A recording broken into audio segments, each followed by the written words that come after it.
So now to begin, I wish to acknowledge the land on which the University of Toronto operates is the traditional land of the Huron-Wendat, the Seneca, and the Mississaugas of the Credit. Speaking personally as a settler of European ancestry, I have benefited from the destructive colonial project on this land, a project which has worked for multiple centuries to dispossess Indigenous peoples of their homelands, cultures, and knowledges, to instead impose settler European lifestyles and values.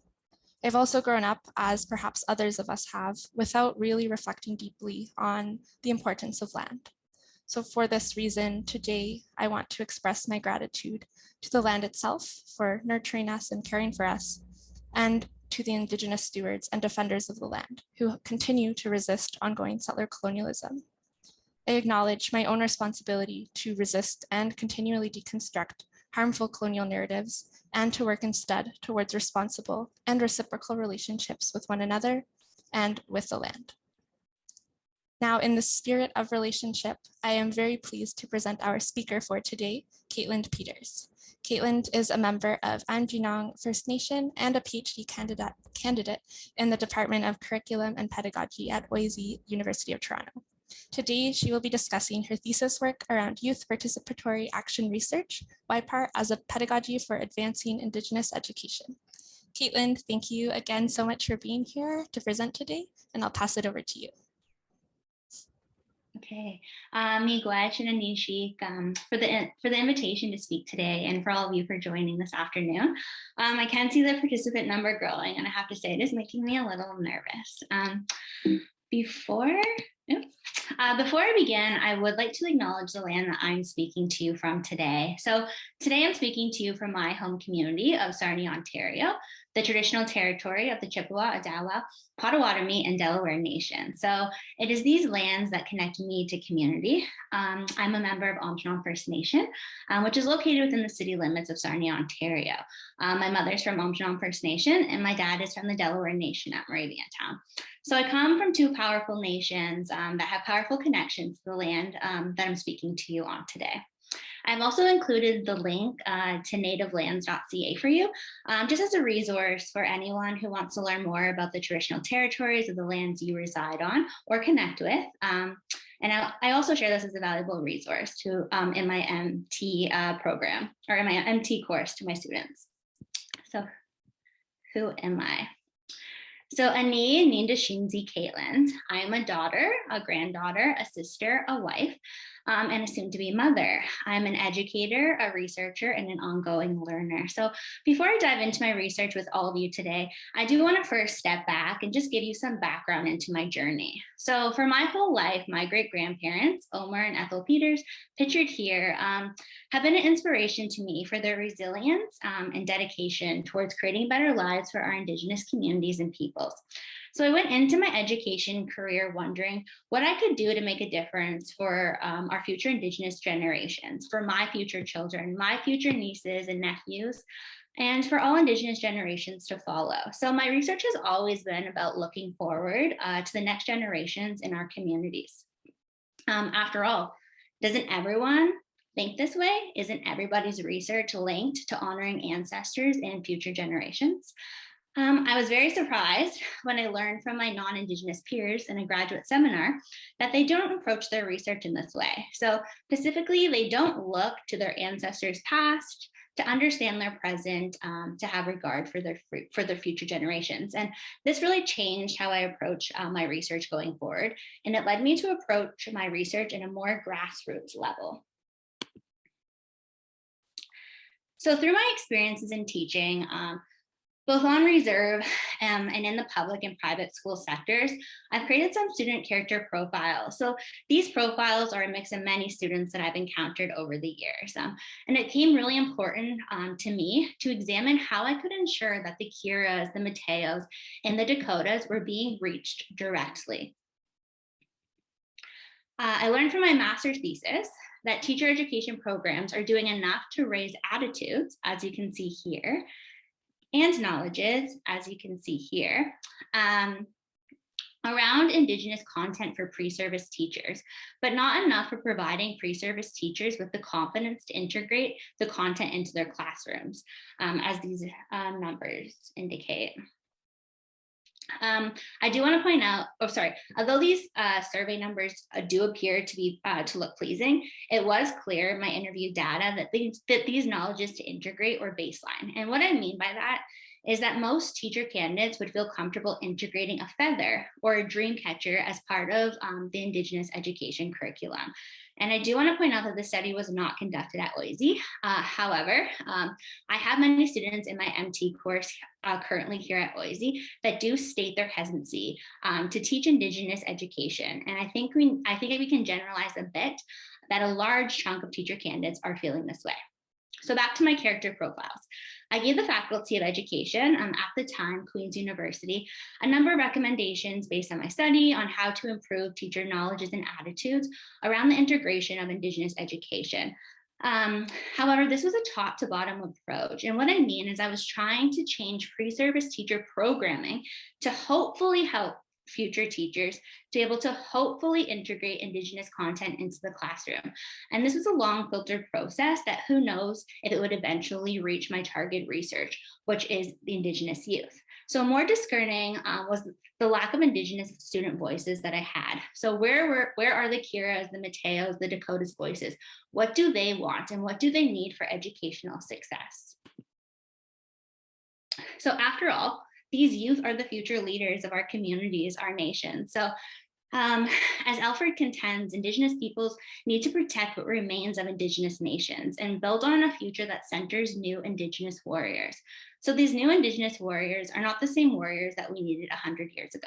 So these new warriors will need to engage in the intellectual world of the dominant culture while also embracing Indigenous ways of knowing the world found in their communities. So Alfred argues that education is the weapon needed for Indigenous warriors within the 21st century, because to confront a state without an education today would be like going to battle against the cavalry with a bow and arrow. So Indigenous survival depends on the emergence of these new Indigenous leaders who embody traditionalism as a personal identity, and at the same time have the knowledge and skills required to bring traditional objectives forward as the basic agenda of the political and social institutions in which they work.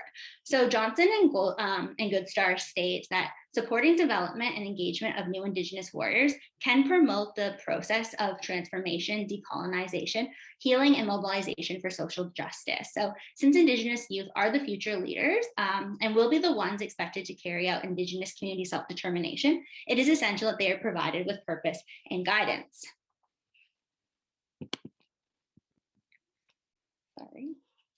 So centering Indigenous voice and raising new Indigenous warriors led me to explore Youth Participatory Action Research, a space I viewed where new responses to teaching, ways of representation, and the articulation of knowledges and perspectives can be reimagined. So Youth Participatory Action Research is a youth-centered process in which adults abstain from their roles as experts and embark on horizontal relationships with collaboration. So when YPAR is implemented in schools, it becomes necessary for the youth and adult practitioners of YPAR to negotiate power structures that are deeply in the practices of the school system. So as I saw in my experiences, YPAR can serve as a method for achieving social justice and lead to Indigenous youth empowerment while pushing for education reform in directions that engage students with critical and youth-centered curriculum. So many practitioners of YPAR acknowledge the confidence that youth develop in YPAR and speak to leadership potential that is gained across various domains. So this is including the family, the school system, government policy, and the judicial system as well. So I do want to distinct, however, between young people engaged in YPAR from representations in critical youth studies. And that is that YPAR research is designed to transform systems and institutions to produce greater justice. So arguably, YPAR can be referred to as a critical pedagogy for empowerment, because the process of researching one's own life often changes the way people think about their lives and their social role. So my work centers YPAR as a form of Indigenous education reform that intersects critical pedagogy and critical Indigenous consciousness. And what I mean by that, when I speak towards critical Indigenous consciousness is I take it from Tiffany Lee, and her approach, which is the acknowledgement, respect, and embracement of the role Indigenous leaders play in providing service to their community and people, and how that is motivated by awareness and knowledge of oneself within the realm of a critical understanding of the nature surrounding social and political conditions. So for me, I wanted to use YPAR as a form of education, as a form of Indigenous education that intersects critical pedagogy and critical Indigenous consciousness that can assist to reclaim and restore Indigenous knowledges and cultures. So as such, my work examines YPAR as a pedagogical tool to move forward a contemporary education that cultivates Indigenous pride and strength in identity, histories, and knowledges to promote Indigenous student success. So more specifically, this research explores the effectiveness of YPAR in providing Indigenous students with the socio-educational experiences to become agents of personal, social, and educational change. So in my research, I center two policies. I center the Truth and Reconciliation Commission's TRC Calls to Action report, which outlines the necessity to, one, improve Indigenous education attainment levels and success rates, and to, two, develop culturally appropriate curriculum. I also center the 1996 report of the Royal Commissions on Aboriginal Peoples in Canada. So this also emphasizes the importance of respecting and empowering Indigenous peoples and cultures by involving them in their decisions about their future. So much research in YPAR has really focused on Latinx and Black youth experiences, particularly in the United States. So limited studies in YPAR have been conducted with Indigenous youth in Canada, and even fewer studies have looked at how Indigenous youth understand and make sense of their participation in YPAR projects and the impact of YPAR on Indigenous self-determination, resurgence, and self-understandings of educational success. So to this end, my research is guided by the following research questions. How do Indigenous youth narrate their experiences in participating in YPAR? In what ways and to what extent does YPAR create a pedagogy that supports Indigenous self-determination and resurgence? And three, how do Indigenous youth define success in education? So how and in what ways do Indigenous definitions and measures of success contribute to the continued inherent inequalities and marginalizations of Indigenous students? However, before I dove into this, I needed to explore and understand first how Indigenous students were describing their YPAR experiences. So this is where I needed to start. So I completed a pilot study this past summer. In the study, I conducted individual one-on-one interviews over Zoom. All participants were drawn from the same sample pool. So they were all students from the Urban Indigenous Education Center through the Youth Solidarity's Participatory Action Research project, which is a school-based YPAR program for Indigenous and Latinx students in the TDSB. So they did receive a high school credit alongside this program. My reasoning for drawing youth from the same sample pool, or in this case, the same YPAR project, was to provide an accurate description of the environment, experiences, and tensions faced collectively among the youth. So in this pilot study, I only focused on Indigenous youth who participated in this particular YPAR program over a span of 3 years. So participants were asked questions that related to 3 broad themes. So I asked them questions related to their experiences in traditional schooling, their experiences in YPAR, and how they're envisioning schooling and curriculum for their success. So in regards to experiences in the general classroom, participants use words to describe their experiences such as challenging, boring, chaotic, frustrating, colonized, unfriendly, structured, and rowdy. When speaking to their experiences in YPAR, participants use words to describe their experiences as creative, freedom, peaceful, exciting, inspiring, and interesting. When When participants were asked to describe YPAR in comparison to the regular classroom, participants responded with, we felt safe, we didn't feel alone, I was allowed to think for myself, we were able to take our time, we felt cared for, we weren't forced to learn in a certain way as the only way, and we brought our gifts and knowledges and learned together. So participants responded with we statements mostly instead of I statements, which I found very interesting, and it really demonstrated the community that was formed through YPAR.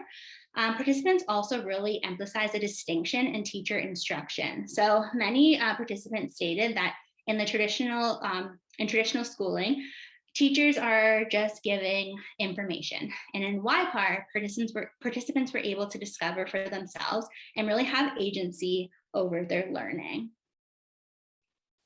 So when asked about if or how YPAR influenced areas of their life, participants responded with, it helped me realize I wasn't alone. Someone commented that it influenced my views on education. I never thought about how we were taught in traditional schooling until this program. It made me think more about my career and made me want to start thinking on what I want to do. Someone also said it got me more motivated to do work. So evidently, YPAR did positively influence these youth, which was reassuring as part of my study. So when participants were asked what they would like to see improved in schooling and the curriculum, this is how they responded. So they wanted more education on why we Indigenous peoples are fighting for our rights. They wanted the education system to help people who are struggling to get to the level of success they wanted to be at. They wanted true Indigenous history being taught. They said, don't sugarcoat it, just be honest on what really happened. And they wanted to see more diversity in cultures. So one participant said, I would really like to see more diversity in cultures. We only focus on Ojibwe, and that's not my own culture. So a big takeaway in terms of curriculum content was were students' expression of the lack of diversity among Indigenous nations and histories, and how they were learning the same things over and over again. So there's never anything new. One participant said, participants expressed that they were learning the same things in grade 6 as they were in grade 9, as they had already in grade 4. So this is something that I never really sat down to reflect on personally. So through my own experiences in being involved in YPAR and through the data conducted in this pilot study, it was clear that YPAR was like putting on glasses for some students. So for the first time, clearly understanding why they found themselves in certain social situations and how they got there. And most importantly, being able to rectify and begin to think about how they can begin to resolve those problems. So students were heavily motivated to start thinking about the future, such as career choices, by examining their own lived experiences. And a big takeaway for me from the pilot study was how the participants spoke to pedagogy. So when speaking about their experiences in YPAR, so they reflected on how teachers made them feel, how teacher instruction influenced their learning, their relationships. Participants really emphasized flexible teaching and feelings of being cared for. So this finding led me to start looking at YPAR through this lens and how utilizing pedagogical strategies carried out in YPAR can directly influence the Kiras, the Mateas, and the Dakotas and help lead to the rising of new Indigenous warriors.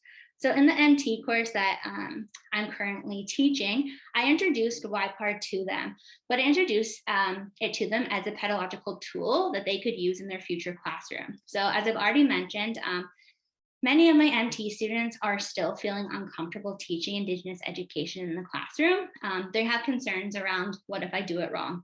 What if I don't have all the answers? And I've introduced YPAR as a strategy to implement Indigenous education in the classroom in a way that allows them to learn outside their students. So to help smooth out their discomfort on having to take on the expert role and know all the answers. Excuse me.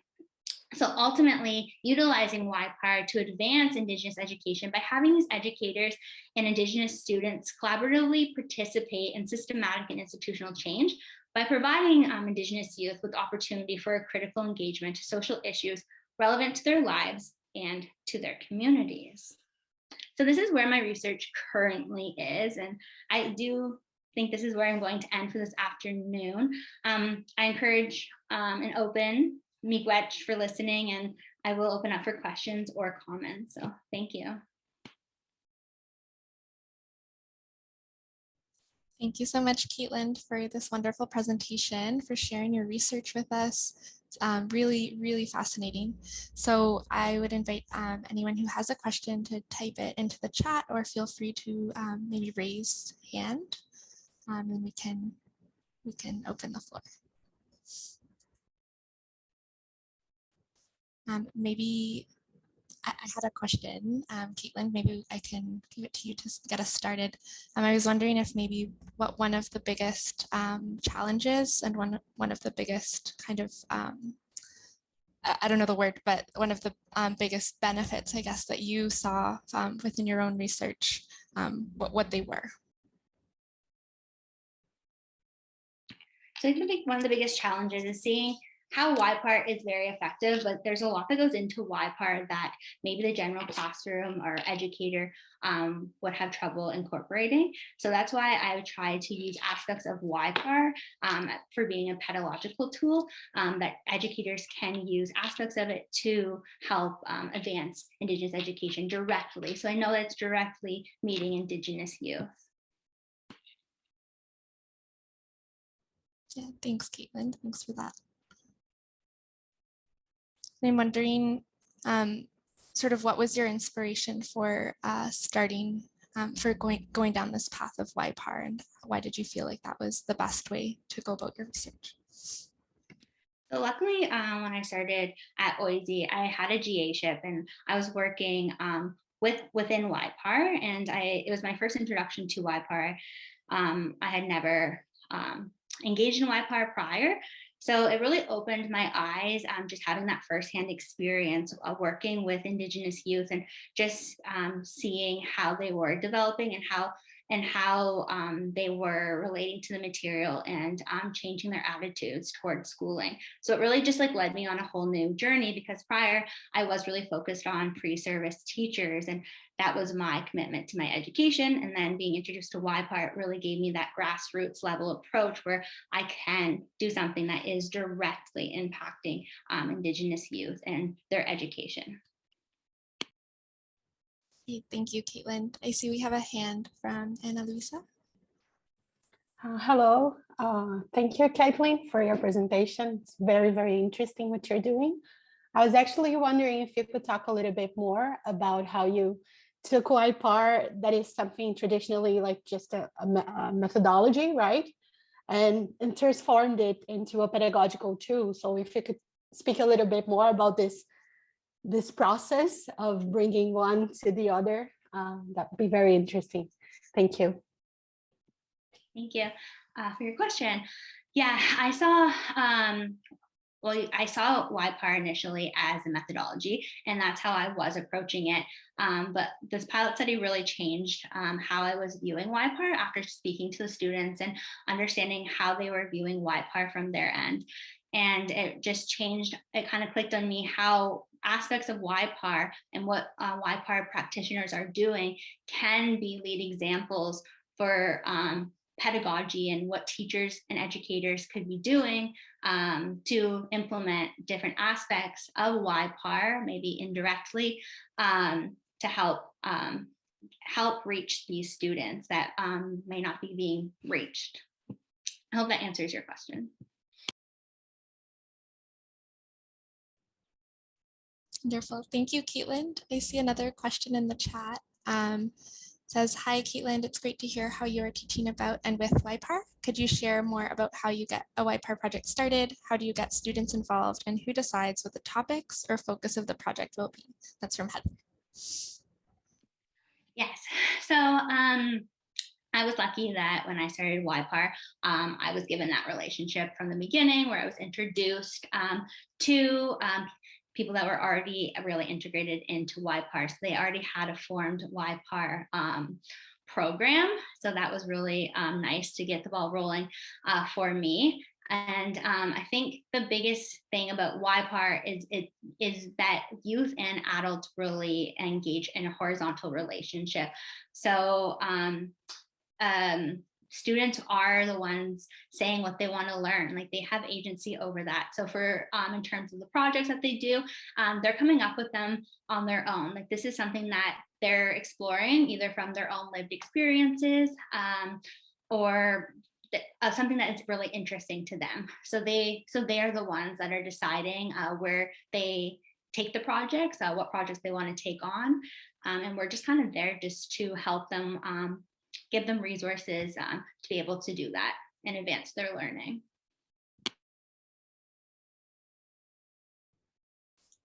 Great, thank you, Caitlin, so much for answering that. So if anyone else would like to raise their hand. Oh, I see something in the chat. Thank you so much, Caitlin, says Madhu. Where can we get more information on your research and how can we support you and the project? I have my email. I can put it back up, but that'd be the best way to reach me, and I can connect you to other ways from there. Wonderful, thank you. And I was wondering, like, if someone is interested in getting started in YPAR, what would you kind of point them to, maybe with resources or specific maybe talks or podcasts or anything like that that you think would be really helpful? Yeah, so there's actually a podcast called YPAR. So it's WHY and then PAR, PAR. And it's actually from the YPAR program that I'm involved with. And so that would be a good podcast to listen to if anyone is interested. And for getting started, yes, I would see what's going on in your communities right now in terms of YPAR-like programs and really making those connections and relationships first there. I think that would be the first step in getting involved in YPAR. Lovely, thank you. I see Ruben has put youthresearchlab.com. Oh, thank you. Yeah, thank you. Okay, perfect. So that's the link for anyone interested. And I want to keep the space open in case anyone has another question. So I'll just wait for a moment.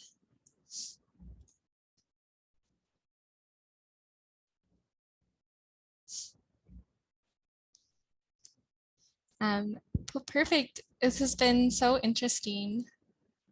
And there is a question in the chat. Caitlin, thanks for an inspiring presentation from Kathy.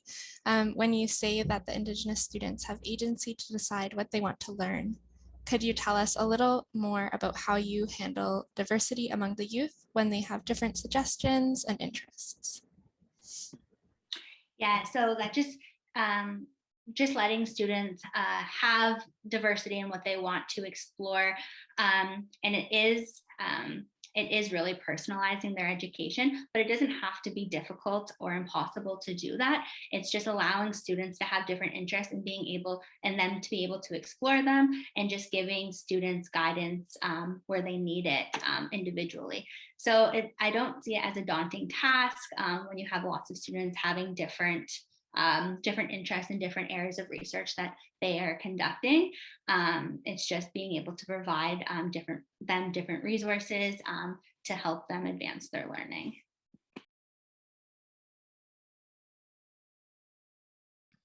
Oh, so they can do different things at the same time? In terms of their projects, yes.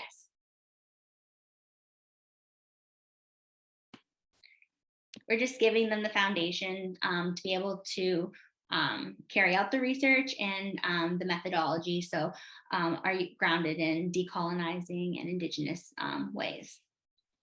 And other than that, they have freedom to choose their different topics that they would like to work on.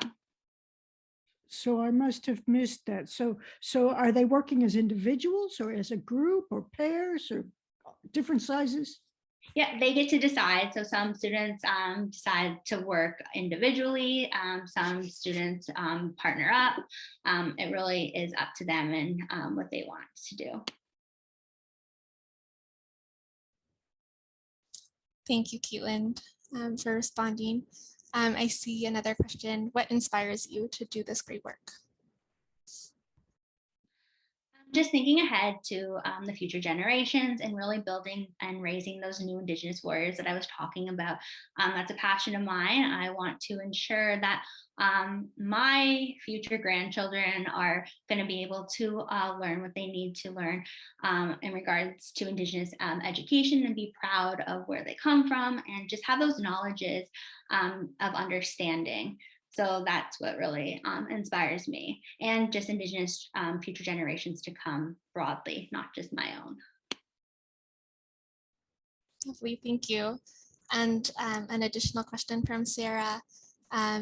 She says, thanks, Kaitlind. What were some of the great projects or initiatives that came from their YPAR participation? What do you think? So some of a great project that I was really interested in was they did explore teacher instruction and teacher attitudes, and just exploring how their teachers teach them, and understanding why they don't learn as much about their culture, and what they can do to kind of rectify that, and improvements that they could give, because a lot of the students are frustrated when they come in, because their teachers don't know a lot around Indigenous content, and so they feel like they have to be the ones to correct their teachers in class, and they're really taking on that heavy role. So that was one research project that I thought was really inspiring and great. Well, thank you, Kaitlind, for that response, and thank you everyone for engaging. I was actually wondering as well, kind of on that line of what you were just responding to, and related to your master's thesis, what do you see necessary for teacher education to kind of bring that to the classroom? Yeah, and that's kind of a hard question to answer, because we know that teacher candidates aren't comfortable speaking towards Indigenous education in the classroom. They don't feel like they have enough knowledge. They don't have enough confidence. They're scared to do it wrong.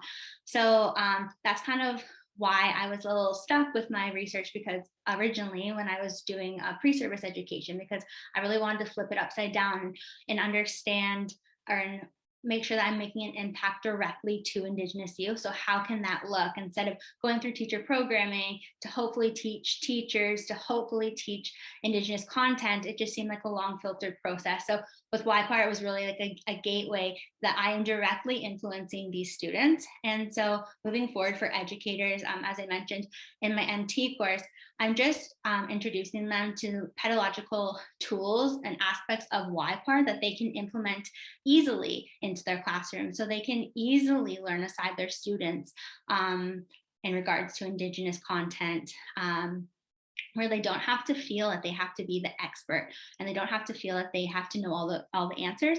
So really being collaborative with their students and learning Indigenous education. Because I think, as I've learned in my master's thesis, like, teacher candidates are open to learning, but they just have that hesitancy of doing it wrong. So that's where I can kind of see opening up for teacher candidates and pre-service teachers, is just using some pedagogical tools found in YPAR to help advance Indigenous education. Thanks, Kaitlind. It's very interesting. And I guess I'm seeing sort of what you were mentioning about how they get their freedom to choose their different topics within YPAR, and how that can transform into the classroom. And thinking back on what you said about bringing care and that sort of horizontality between teachers and students, and how that all relates. So do you think that there is sort of a greater understanding these days among teachers on ways to sort of maybe not knowingly bringing YPAR into the classroom, but that they are bringing it in? I'm not sure. This is my first instance of introducing some MT candidates to YPAR. So we'll see. I'm kind of doing a little bit of an experiment in my class right now, where I've introduced YPAR to them as a pedagogical tool to implement, but I'm also giving them the practical experience of implementing YPAR. So they're right now doing some YPAR aspects of YPAR in their work for our final assignment in the class. So I'm hoping that that can kind of spark something in them where they've learned something personally and how that can be effective for their students. So that's how I've been that's my only really experience of incorporating YPAR for teacher candidates. I don't have much knowledge around generally if YPAR is reaching teacher candidates. Thank you so much, Kaitlind. That's really interesting, and just to have the experiment, I guess, in your MT class. Sarah asks, how would you distinguish YPAR from other or general inquiry pedagogies? I think that, just like I had said, how YPAR is really designed to transform social institutions to create greater levels of social justice. So that's kind of the distinction that I use when distincting against YPAR and other inquiry-based learning. Lovely, thank you so much. Would anyone else like to raise hand or type a question into the chat? We'll give maybe a moment.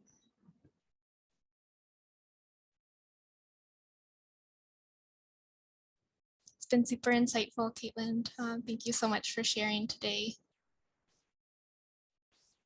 Miigwech, everyone, for joining today. And yes, thank you for just giving me the opportunity to speak about some of the work that I am doing. So yes, a big miigwech to you. Lovely. Yeah, thank you so much, Kaitlind, and thank you everyone for joining today. Miigwech, and hope to see you soon again and learn more about the end findings of your project. Thank you.